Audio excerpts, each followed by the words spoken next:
Bonjour à tous, ravi de vous retrouver sur une nouvelle vidéo en votre compagnie. Aujourd'hui, c'est le format que vous commencez à connaître maintenant, Si j'étais agent immobilier, dans lequel j'interroge de manière régulière des professionnels, de vrais experts dans leur champ d'activité, pour leur permettre de vous donner un maximum de contenu à mettre en application pour vous en tant que conseiller immobilier. Et aujourd'hui, je suis ravi d'avoir parmi nous Lionel, qui est un vrai, pour le coup, expert dans son domaine et une vraie référence dans son domaine. Il va nous en dire un petit peu plus.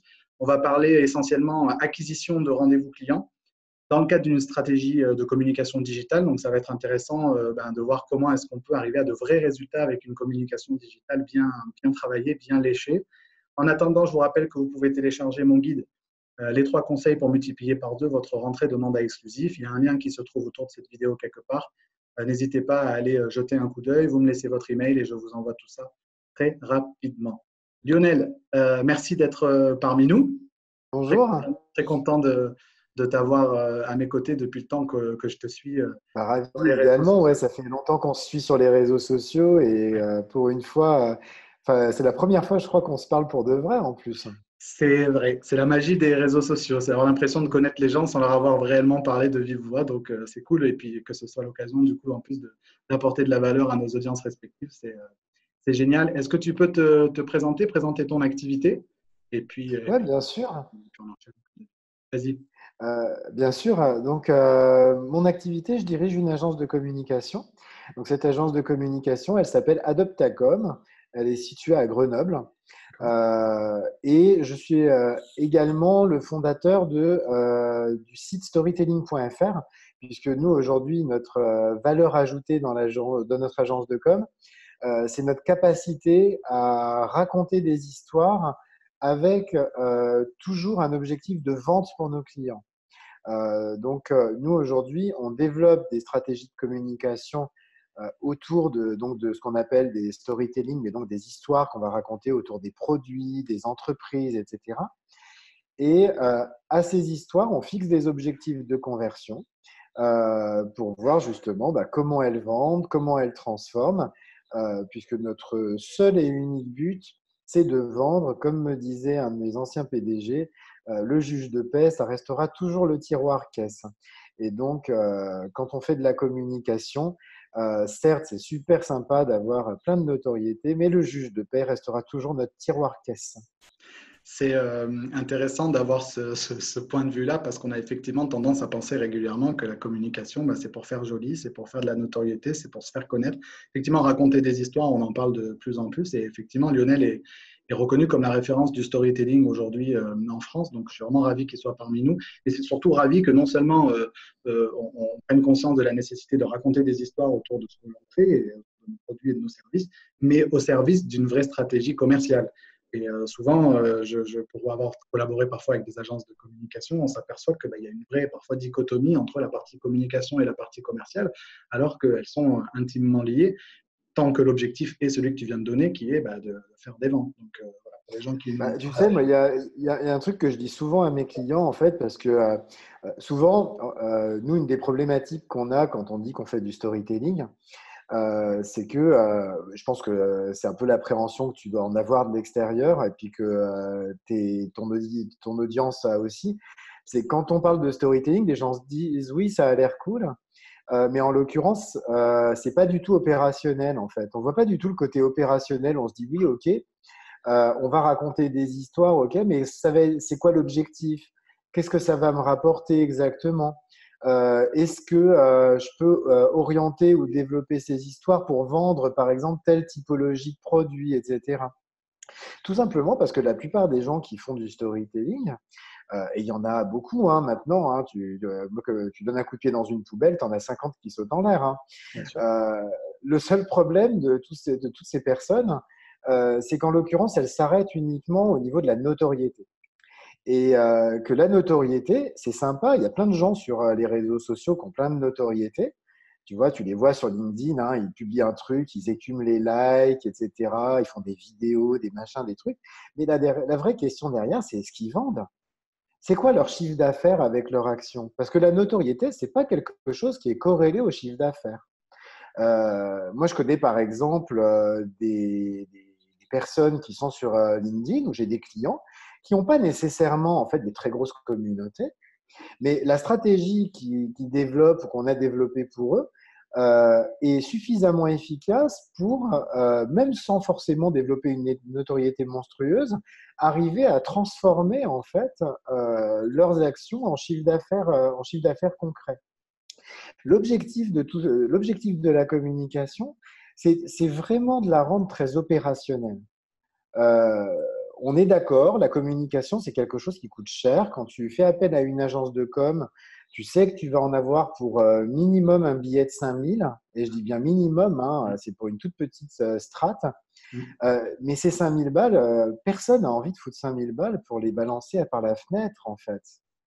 Donc, si derrière, tu n'as pas une vision du retour sur investissement de l'argent que tu investis, bah, c'est très problématique. C'est d'ailleurs pour ça qu'en général, euh, la plupart des entreprises préfèrent aller vers on va dire, des modes de communication qui seront peut-être moins efficaces que le digital, mais pour lesquels, qui sont suffisamment éprouvés pour qu'on puisse évaluer un retour sur investissement. Par exemple, typiquement, du mailing, de la distribution de prospectus dans les boîtes aux lettres. On peut faire du digital, mais en tout cas, dans l'immobilier, ça marche toujours très bien, hein, la distribution de prospectus dans les boîtes aux lettres. Ça Non, mais dépend, c'est vrai. ça dépend de la pertinence du message. Moi, ce qui me pose le problème, c'est que si c'est le Exactement. même Après, prospectus que le pizzaiolo, c'est moins rentable que c'est s'il y a clair. un vrai contenu derrière, c'est sûr. Après, il faut qu'il y ait un travail derrière. Mais en tout cas, tu vois, en général, on va avoir tendance à aller vers ce type de support.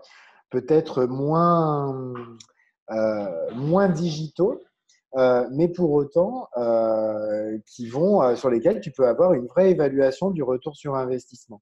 Le vrai enjeu, de toute façon, aujourd'hui, là, on est en 2018, le digital n'est pas encore mature, mais des agences de communication, il y en a énormément.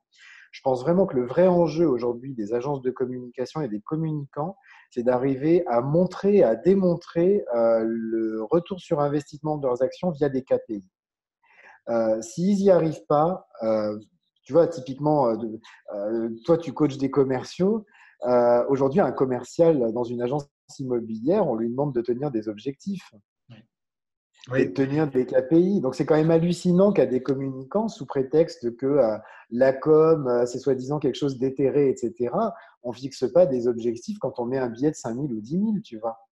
là, c'est une première notion qui est très importante que celle que tu viens de nous délivrer sur la différence entre la notoriété et la conversion, quoi. Donc, on va beaucoup parler conversion parce que voilà, Ah oui, ça va être le nerf de la guerre. Moi, je suis toujours étonné, je sors de 3 jours de formation sur la prospection auprès de commerciaux, mais oui, ok, on leur fixe des objectifs, c'est clair. Mais par contre, la connaissance fine de leur tunnel de conversion, c'est hallucinant. Les taux de transformation, le taux d'attrition entre les différentes étapes de leur tunnel de conversion, mais on parle chinois, quoi.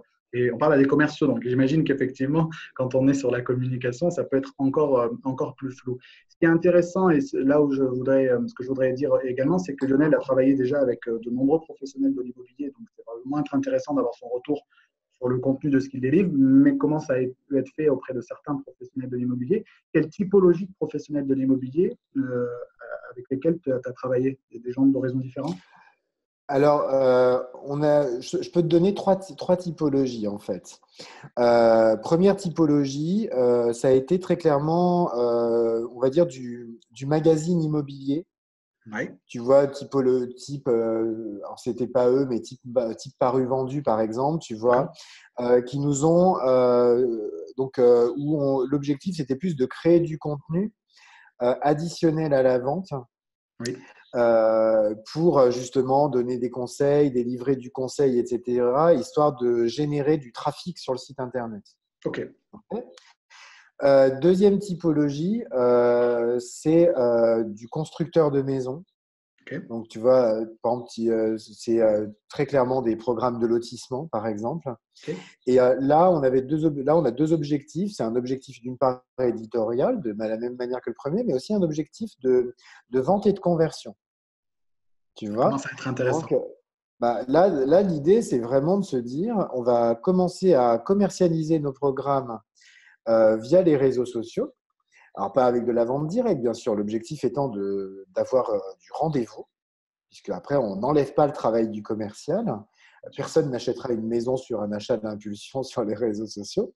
Et l'objectif, c'est d'avoir un rendez-vous et de décrocher un rendez-vous pour qu'il puisse être transféré ensuite, traité ensuite par le commercial. Et là, clairement, on est sur vraiment de la commercialisation de programmes. Ok. Donc, c'est super intéressant comme objectif. Et troisième cible, troisième typologie, on est vraiment sur de la location-vente, location-vente de biens immobiliers, mais plus pour une clientèle très aisée, c'est-à-dire sur du bien vraiment de luxe et d'exception. D'accord. Les réseaux sociaux type Facebook, par exemple. D'accord. Parce que Facebook est très opérationnel pour vendre de l'immobilier, hein, c'est extraordinaire. Mais là où on va plutôt aller chercher une approche plus fine, par exemple via LinkedIn, etc., puisque là, on va s'adresser à des typologies de personnes qui ont les moyens d'acheter ce type de bien.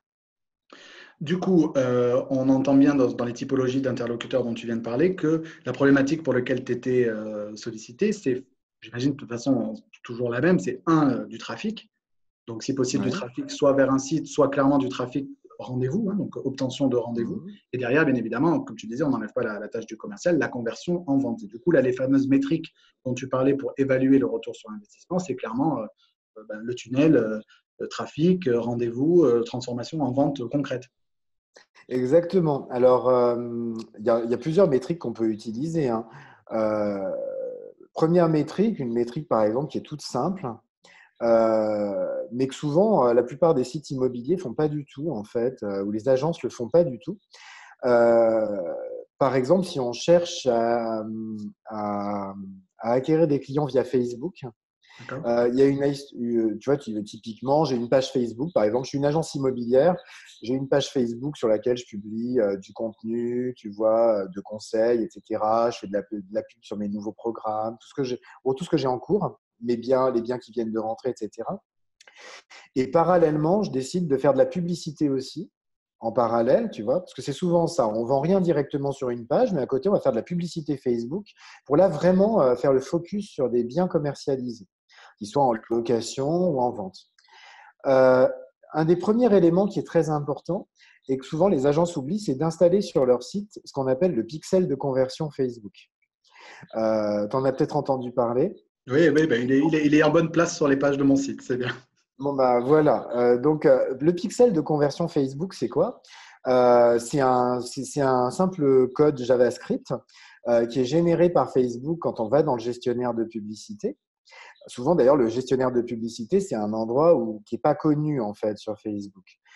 Beaucoup de gens, quand ils font de la pub Facebook, ils se contentent de cliquer sur booster votre publication, ce qui est une très mauvaise pratique parce que finalement, vous n'optimisez pas votre campagne et vous faites que donner de l'argent à Facebook qui aurait peut-être été mieux optimisé en passant par un autre biais. Bref, je fais une digression, excuse-moi. Non, Donc, ben, c'est un code intéressant. JavaScript Mm. qui est généré et un code JavaScript qui a une particularité, c'est que tu vas pouvoir le compléter en fonction des pages en fait que tu vas chercher à sourcer.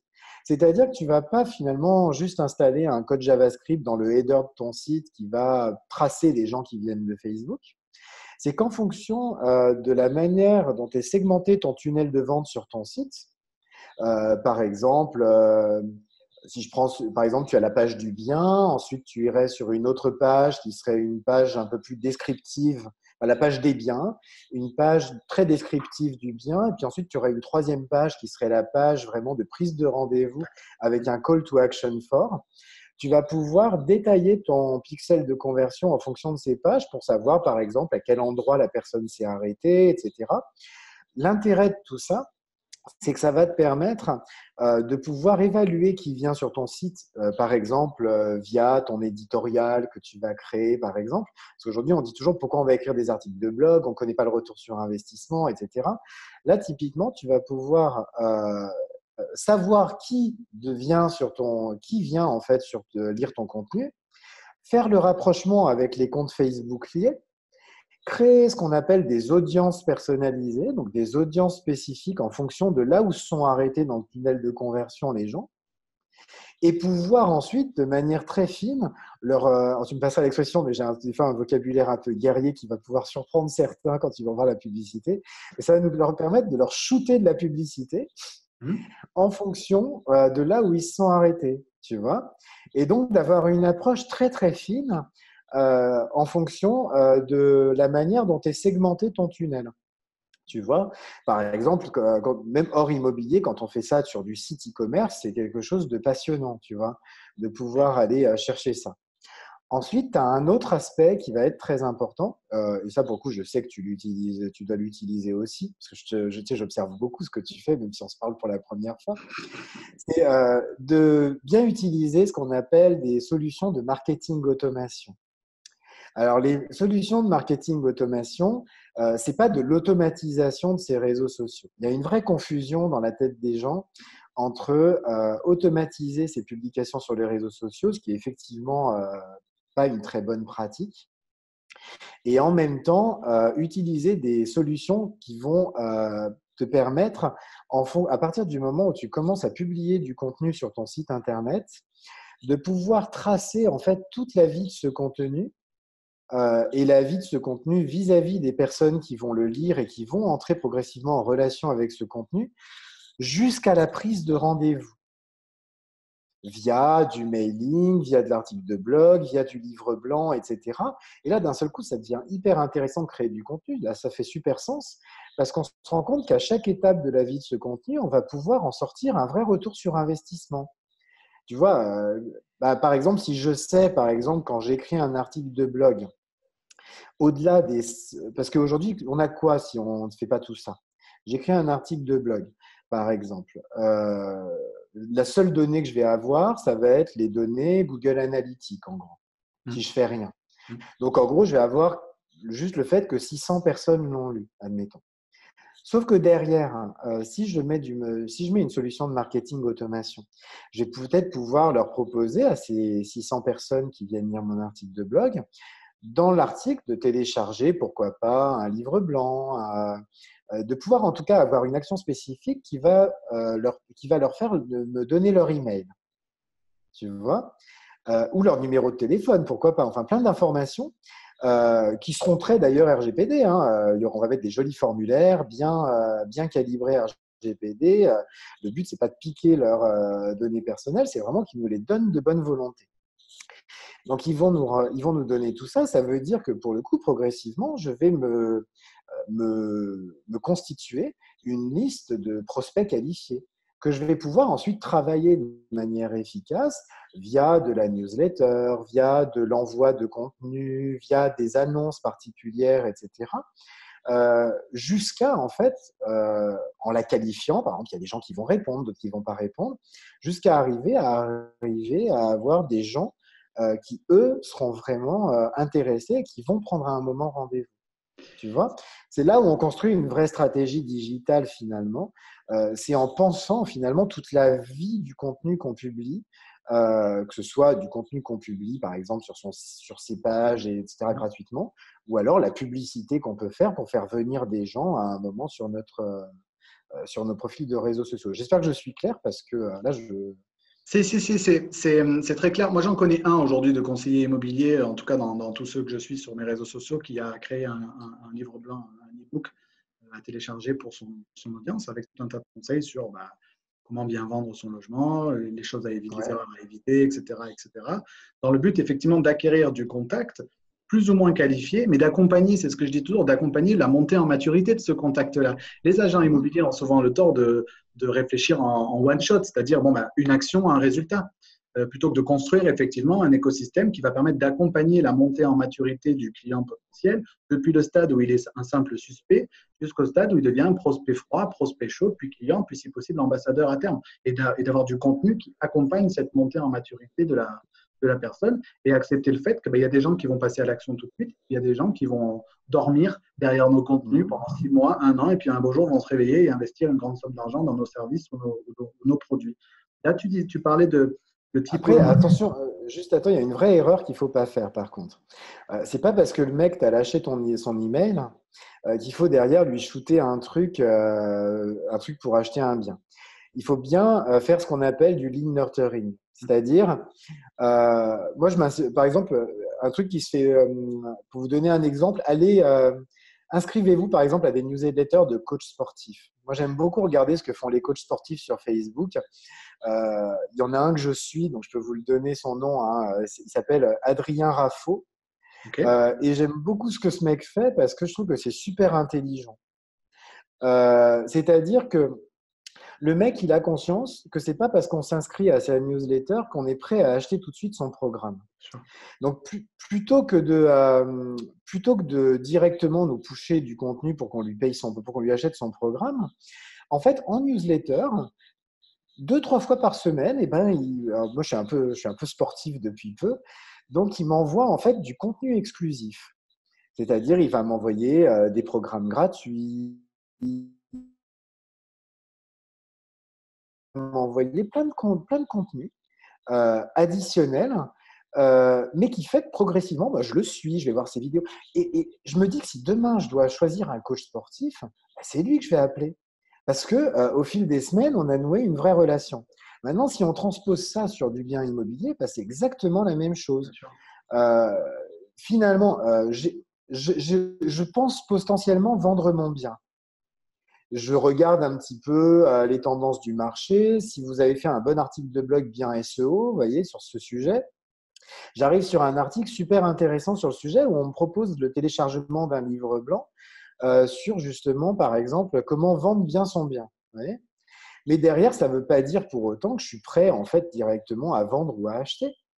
Donc peut-être que je vais avoir toute une phase où je vais pouvoir, par contre, apprécier de recevoir des emails réguliers qui vont me donner non pas les infos de vos dernières actus ou les derniers biens rentrés, parce que c'est peut-être très en avance de phase par rapport à ce que à mon état par rapport au fait de vendre ou pas vendre, mais peut-être des conseils sur, bah, par exemple, comment on appelle ça, le fait de, par exemple, refaire son appartement à Le moindre staging, coût, bien du sûr. home staging, l'importance d'avoir un joli jardin extérieur, de bien refaire son petit jardin, parce que c'est la première chose que les gens voient quand Bien sûr. ils arrivent. Vous voyez, plein de petits conseils très simples, mais qui font que dans 1 mois, 2 mois, 3 mois, lorsque je vais avoir envie d'acheter ou de vendre mon bien, bah, je vais me rappeler en priorité de cette agence qui m'a su me délivrer tous ces conseils. Surtout Et oubliez pas, par contre, que vous êtes localisé. Donc, par contre, travaillez bien en local dans ce que vous faites. Si je suis bon, moi, je suis à Grenoble, je ne vais pas aller chercher une agence à Voiron alors que c'est 30 kilomètres, voyez. Donc, faites bien attention à bien parler à votre communauté, à votre zone de chalandise, en tout cas pour l'immobilier. le conseiller immobilier est un professionnel d'hyper proximité, Ah ouais. comme n'importe quel commerçant de quartier. Et il est prouvé aujourd'hui que nos clients cherchent confiance et professionnalisme. Et ce Mmh. lien de confiance, quand on est conseiller immobilier, on part de loin, par définition.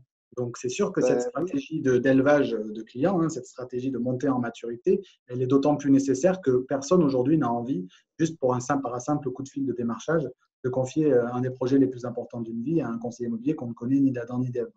Voilà les exactement. typologies de stratégies qu'on peut mettre en place pour créer cette relation de confiance avec d'éventuels prospects jusqu'au moment où ils seront suffisamment matures ou suffisamment en confiance pour nous contacter.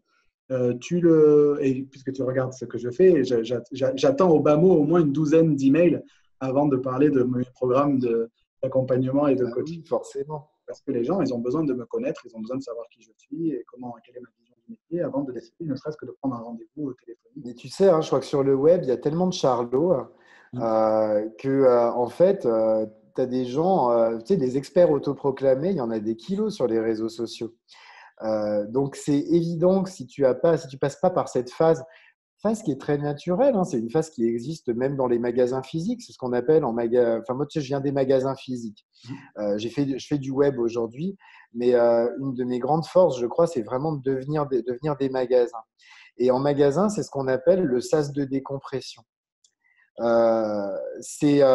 vois, c'est le fait que ce qu'on veut, c'est vraiment laisser ce temps au client de rentrer, de s'imprégner d'une atmosphère avant de lui donner des choses à acheter. Ce qu'on observe souvent dans l'immobilier, euh, moi, je vois quand j'ai acheté par exemple mon bien, c'est que j'ai eu affaire à des commerciaux très agressifs. Et finalement, là où j'ai acheté, c'était pas forcément le bien que je préférais, Et je me suis rendu compte que c'était après, a posteriori, que c'était là où finalement j'avais le commercial qui était le moins commercial, en apparence, hein. Parce que le mec s'est intéressé à moi, à ma vie de famille, à nos besoins. En fait, il m'a posé énormément de questions. Et le bien qu'il m'a proposé, c'était pas celui que je préférais, mais c'était celui qui correspondait le mieux à mon besoin, à mes attentes et à mon budget. Parce qu'il s'est vraiment intéressé en profondeur à moi. Quand on regarde, par exemple, le succès d'un mec comme Stéphane Plaza, qui est quand même un pro de la com, hein, Oui, mais c'est typiquement quelqu'un qui aujourd'hui est extrêmement empathique avec les gens, qui leur pose énormément de questions et qui a vraiment ce souci, non pas de vendre un bien, mais de répondre au mieux à la problématique que son client lui exprime. C'est-à-dire à savoir la retraduire et mettre en face, en fait, une réponse qui peut ne pas être un bien, oui. mais lui mettre en face une réponse très opérationnelle.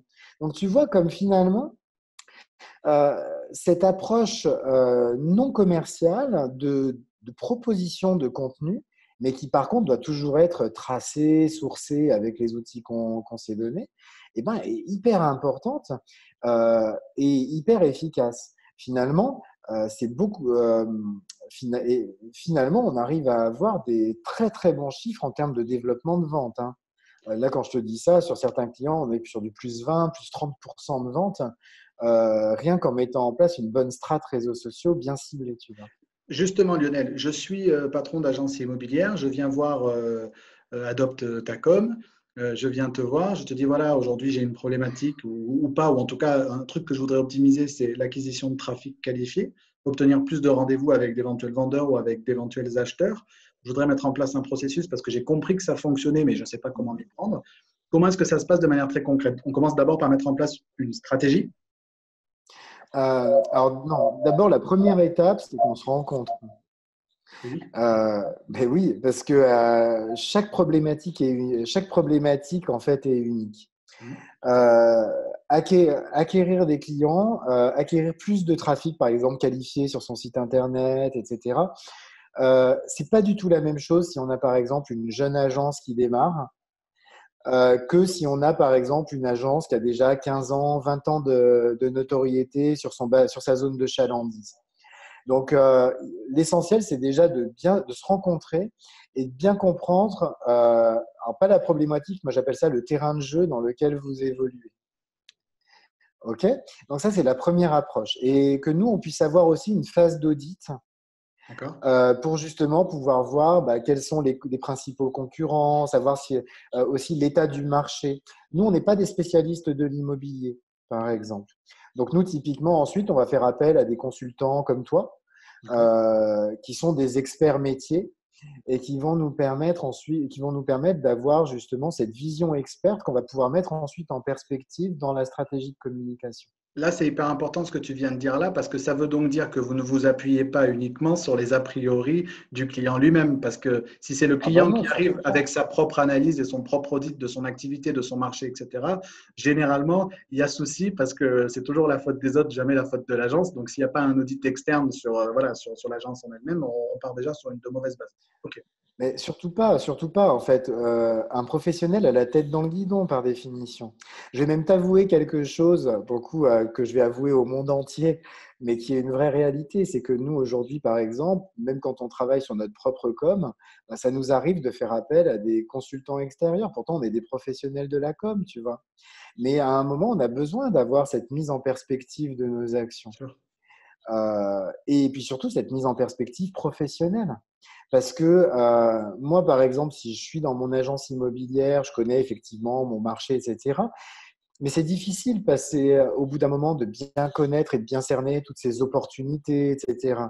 Donc, le fait d'avoir à un moment un consultant extérieur qui va venir faire émerger en fait des pistes, c'est vraiment très intéressant et très fécond. OK. Et ça permet de travailler intelligemment. Donc, une fois qu'on a fait ça, on commence à élaborer la stratégie. Mais l'élaboration de la stratégie, elle n'est pas de but en blanc. La première chose, c'est quels sont les objectifs du client OK. et quel KPI en fait de réussite on va fixer. Et Donc ça, des c'est la KPI, preuve. des KPI pour ceux qui nous écoutent, donc des métriques, hein, des données chiffrées. Exactement. Ok. C'est-à-dire, par exemple, si mon objectif, c'est par exemple la prise de rendez-vous, bah, on va dire, par exemple, aujourd'hui, combien vous avez de prises de rendez-vous, quel chiffre de prise de rendez-vous vous attendez, quelle évolution dans le temps vous attendez, etc. Sachant que c'est ça qui va nous permettre derrière de piloter opérationnellement. Sure. Je dis pas, parce que je mentirais, je dis pas que on va tenir forcément à 100% les objectifs. Hmm. Mais si on n'a pas prévu des KPI en amont, alors des fois on peut surperformer, des fois on peut sous-performer. Mais si on n'a pas prévu des KPI en amont et puis prévu des étapes en fait pour segmenter l'atteinte de l'objectif, bah forcément on fonctionne à l'aveugle, tu vois. Et donc c'est compliqué de se dire ah bah on n'a pas atteint l'objectif ce mois-ci. Ah bah ouais, mais qu'est-ce qui s'est passé? Comment on le construit? Euh, Comment en fait, quand on a l'objectif, il y a deux choses. Il y a l'objectif final et puis il y a comment on va construire l'objectif qu'on s'est fixé dans le temps. Donc, le KPI doit toujours enfin, l'indicateur de performance doit toujours être vu comme ça. On a un objectif final et puis comment on va construire cet objectif dans le temps et toujours en donnant des dates. Ça aussi, c'est important d'avoir une vraie roadmap opérationnelle, un vrai planning avec des dates. Et puis ensuite, une fois qu'on a défini cette stratégie, elle va se segmenter en ce qu'on va appeler des livrables. Alors, les livrables, ça peut être du contenu, par Ok. exemple du rédactionnel, de la vidéo, plein de choses comme ça. Et puis, ça va être, par exemple, de la publicité, toutes ces choses-là. Et ensuite, on va définir des outils pour pister la vie de ce contenu. Donc, tous les outils qu'on va pouvoir définir en termes de marketing automation, qui va Ok. nous permettre de comprendre comment ce contenu va vivre dans le temps, dans le temps. Donc, de manière très concrète, les agences avec lesquelles tu as pu travailler, audit, objectif, et c'est normal, tout objectif flou se termine par une connerie précise, il paraît. Donc, objectif clair, Exactement. les métriques qui vont derrière, les actions à mettre en place et quels résultats on peut espérer, parce que pour avoir échangé un peu avec toi, on peut concrètement espérer, avec des stratégies de ce type-là, de faire des ventes. Ah oui, oui, clairement. Alors, la vente, nous, on ne s'engage pas sur la vente, tout simplement parce qu'on ne se substitue pas en fait au commercial. Nous, on s'engage sur de la prise de rendez-vous. Ok. Donc, c'est ça notre objectif, c'est qu'il y ait de la prise de rendez-vous qui soit faite via les actions qu'on va opérer. Euh, mais derrière, quand on regarde en fait le nombre de ventes qui sont générées par ces rendez-vous, c'est, on va dire, assez conséquent par rapport au nombre des ventes qui sont réalisées de manière traditionnelle. Quand on arrive aujourd'hui, par exemple, à du 20-25% de trafic qualifié qui génère une vente et qui arrive sur le total des ventes qui vient du web, là, ça devient intéressant, tu vois. Oui. Surtout quand ça s'additionne au reste. Alors, bien sûr, ça ne veut pas dire que du jour au lendemain, on arrive à ces chiffres-là. C'est quelque chose qui se construit dans le temps. On reste quand même sur le web, attention, hein, on reste quand même sur une approche de moyen terme. Oui. C'est pas quelque chose d'immédiat. On a beaucoup insisté sur le nurturing en fait qu'on doit avoir vis-à-vis de notre prospect. C'est pour ça qu'il faut surtout pas se dire je fais du 100% full web en fait. Hein. D'accord. Il faut continuer à mettre vos annonces dans Paru Vendu, continuer à aller sur le Bon Coin, continuer à faire vos prospectus dans les boîtes aux lettres. Faut pas arrêter tout ce que vous faites sous prétexte que vous mettez un billet sur le web en fait. Là, vous risquez par contre vraiment de perdre du business. Par contre, se dire que on se donne cette chance de développer sur du moyen terme ce canal du web, en 6 mois, on commence déjà à avoir de vrais bons résultats. Rien de choquant à ce que tu es en train de dire, puisque j'insiste toujours sur, quand je parle de prospection, hein, il y a une forme d'inertie. Hein. Euh, Complètement. Les conseillers immobiliers sont pas toujours prêts à l'entendre, mais les actions de prospection que vous êtes en train de poser aujourd'hui vont vous rapporter des résultats dans les semaines et les mois à venir. Et la prospection, ça demande beaucoup de motivation, de persistance et de résilience. Et c'est pas parce qu'on utilise un outil digital que pour autant on change cet aspect-là de la prospection qui est l'inertie naturelle. Et en immobilier, on est de toute façon sur des cycles longs. Donc parce qu'on est Mhm. sur des cycles longs, nos actions de prospection, eh bien, elles mettent un peu de temps à se concrétiser sur des résultats. Et c'est là où effectivement on a du mal à convaincre les professionnels à aller sur de la communication digitale parce que la notion de retour sur investissement aujourd'hui est encore trop floue. Tout ce que tu nous as apporté aujourd'hui sur la nécessité de poser des métriques à chaque étape de son tunnel de conversion, c'est capital. Mais je te rassure, il n'y a pas que dans la communication digitale que les conseillers immobiliers sont en retard sur la modélisation de leur processus commercial depuis l'obtention des rendez-vous jusqu'à la concrétisation en une vente. Donc, il y en a encore un peu de travail d'éducation à faire, mais cette vidéo est là pour ça aussi. En tout cas, s'il y a un conseil que je peux donner, très opérationnel, c'est que si demain vous faites appel à une agence de communication, quelle qu'elle soit, et que cette agence n'est pas capable de vous montrer, de vous, de vous donner des KPI et de vous donner au moins un retour sur investissement estimé, fuyez. Parce qu'elle va développer votre notoriété, mais la notoriété, très concrètement, on s'en fout. La notoriété, enfin, je veux dire, la notoriété seule, on s'en fout. Il faut que cette notoriété, elle soit suffisamment tracée pour qu'elle génère des ventes. Moi, j'ai toujours développé même mon propre business comme ça, hein. C'est-à-dire que j'ai travaillé beaucoup ma notoriété, mais je l'ai toujours travaillé dans un objectif de tunnel de vente. Et il n'y a que comme ça qu'on travaille sainement, en fait. Et très clairement, de la même manière que vous donnez des objectifs à vos commerciaux et à vos agents immobiliers, challenger en fait les agences sur des objectifs, en fait. Est-ce que tu parlais de billets de quelques milliers d'euros, etc., et du travail que vous avez déjà accompli avec des constructeurs ou avec des agences un peu haut de gamme. Est-ce que si je suis une agence indépendante traditionnelle de province, est-ce que je peux aussi espérer cette typologie de résultats-là? Parce que je le sais, et j'ai encore eu pas mal de gens au téléphone aujourd'hui pour mon programme d'accompagnement, la notion de retour sur investissement, elle arrive toujours sur la table. Est-ce que même si je suis une petite agence de province, je peux m'engager dans ce genre de démarche-là aussi? Ah ben complètement, puisque de toute façon, tu vas pouvoir cibler tes actions dans ta zone de chalandise. Tu sais, je parlais de pub Facebook, par exemple. Une erreur qui est souvent faite parce que tout le monde veut faire. En gros, on fait nos petites pubs Facebook nous-mêmes. Vous voyez. Une erreur qui est souvent faite, c'est que quand on met, en fait, pour le coup, et ça, je le vois dans 99% des cas, je fais booster ma publication, sauf que dans mon ciblage, en fait, je fais un ciblage France. Donc, pour le coup, je vends de l'immobilier, mais ma publicité va apparaître, par exemple, à Lille, alors qu'en soi, je suis à Marseille. Et c'est absurde, en fait, parce que j'ai juste mal ciblé. Ou alors, comme je disais, par exemple, si je suis à Grenoble, je vais faire apparaître ma pub, par exemple, à Lyon, alors que finalement, Lyon, c'est déjà trop loin, par exemple. Sauf si j'ai une stratégie particulière, vous voyez. Mais là, on rentre dans des arcanes déjà un peu plus compliqués. Mais faites bien attention, par exemple, et ça c'est possible via Facebook, à bien cibler votre zone de chalandise. Donc si je suis, je ne sais pas, dans le Cher, et même dans une toute petite ville du Cher, aujourd'hui Facebook me donne les outils pour cibler les gens dans ma zone de chalandise.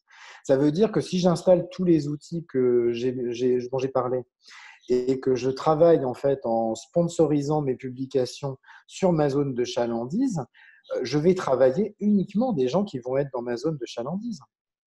C'est, là encore, pour faire le parallèle avec la prospection plus traditionnelle, là encore, hein, j'ai posé quelques questions cette semaine, j'ai eu des réponses un peu bizarres. La prospection ne fonctionne que s'il y a de la récurrence. Et pour avoir de la récurrence et de la fréquence, il faut que je m'adresse à une cible qui soit finalement quasiment la plus petite possible pour être certain que de m'imprimer dans la tête des gens de la manière la plus récurrente possible. Si je prospecte, y compris sur de la prospection traditionnelle auprès de 10 000 personnes, les gens ne me verront qu'une fois dans l'année. Si je prospecte sur une zone de 700 ou 800 boîtes aux lettres, je suis certain de passer toutes les semaines. Si je passe toutes les semaines, je me donne plus de chances de m'inscrire de manière durable dans la tête des gens. Moi, très clairement, hein, c'est par exemple sur une agence immobilière, moi, je me dis toujours il faut cibler des gens qui ont au moins une chance de passer devant votre lieu physique au moins 2 ou 3 fois par semaine. Donc, ça veut dire, en gros, cibler des gens dans un périmètre de grand max 1 km, 2 km autour de l'agence. Parce que s'ils sont au-delà, il y a d'autres agences immobilières dans leur zone là où ils sont. Et souvent, alors, je ne suis pas un pro de l'immobilier, donc je n'aurai pas les chiffres d'une agence immobilière, mais je pense que tu corroboreras le fait que la majorité du business d'une agence, elle se fait dans sa zone de chalandise. À 80%, bien sûr. Ou des gens qui veulent vivre dans sa zone de chalandise. Donc, ils vont venir de l'extérieur et en venant dans l'endroit où ils veulent vivre, ils vont aller dans les agences qui sont autour. Non, non, mais c'est clairement 80% du business va se faire. On dit qu'une chèvre broute autour de son piquet, hein, donc les commerciaux, Exactement. c'est pareil, hein.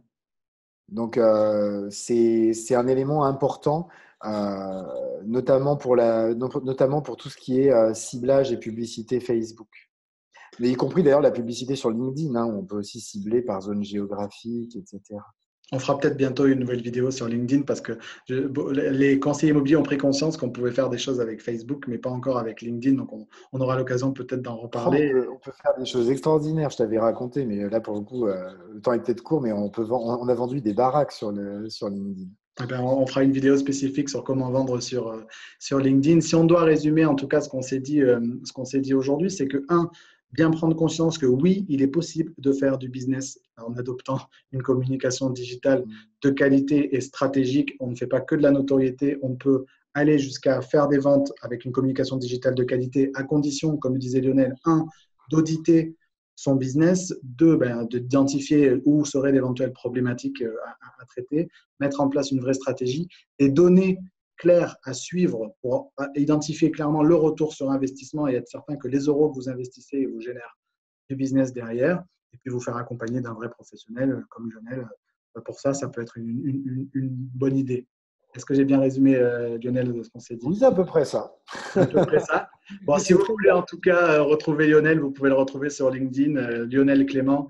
Vous verrez, il y a du contenu de qualité. Et Voilà. sur Facebook aussi, hein, on a une page Sur Facebook Facebook pour aussi. l'agence Adoptacom. Adopte-ta-com, storytelling.fr pour le blog sur le storytelling. Il y a des choses très, très, très agréables à lire sur voilà, comment on peut faire plein de choses en racontant des histoires. Donc, merci en tout cas, Lionel, d'avoir pris le temps Ben, pour cette merci à vidéo. toi. Si cette vidéo vous a plu, n'hésitez pas à la liker, à la partager, à la commenter. Vous avez le droit aussi de vous abonner à la chaîne YouTube juste en dessous pour recevoir toutes les prochaines vidéos automatiquement. Merci beaucoup Lionel.